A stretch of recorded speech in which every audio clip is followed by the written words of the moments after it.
Aloha friends, and welcome back.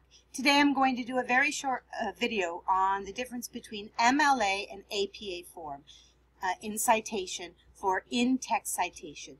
Now this is going to be just a very quick video on the nuts and bolts of it all.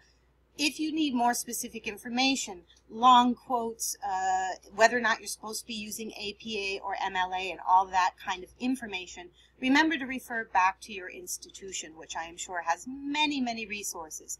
This video is mostly for my students at South Seattle College and Kaplan University. However, if you are viewing this from a different college, remember to look at the Writing Center's resources because they probably have a lot of information for you.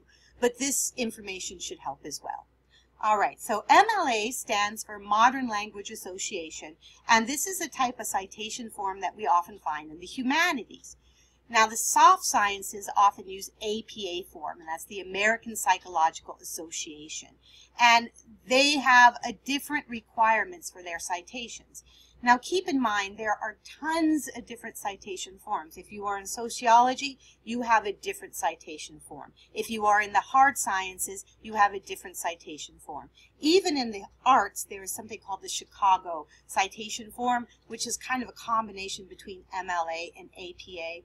Regardless, you're going to have to find out what your institution or your line of study requires and make sure that your citations fall within those perimeters.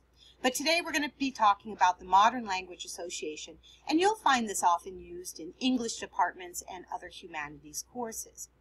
When we are doing an in-text citation for the Modern Language Association, we are required to use at least two things. The author or the authors, there we go, of the text we are citing from or paraphrasing from. Remember, even if you paraphrase, you also need a citation, and the page number. This is different from the APA form because APA form also requires you to put the date of publication.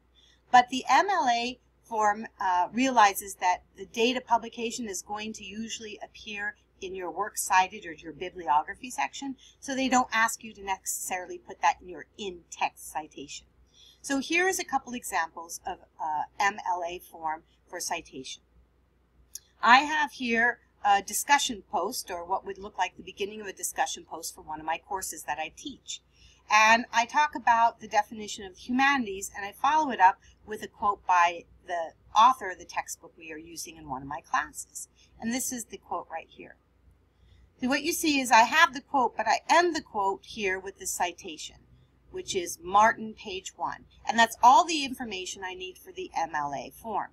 Now, it is important to remember for all quotes that even though there is usually ending punctuation at the end of the quote, you need to remove that ending punctuation, especially if it is a period or a question mark or an exclamation mark, but even a comma in most cases. You need to remove that ending punctuation, and you need to end your sentence with the final punctuation after your citation. So here I have the period after the citation of Martin, page 1, and then I go on to my next sentence.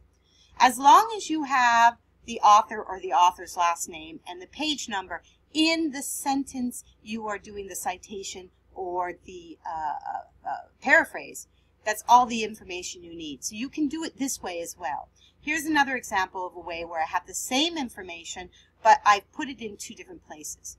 So instead of having all of it at the end of the quote, I start with the author's last name here. Thus, as Martin expresses, we term ... and then I just have the page number and then a period here. And these are two different ways that you can cite a direct quote in text situation. I hope you found this helpful, and aloha.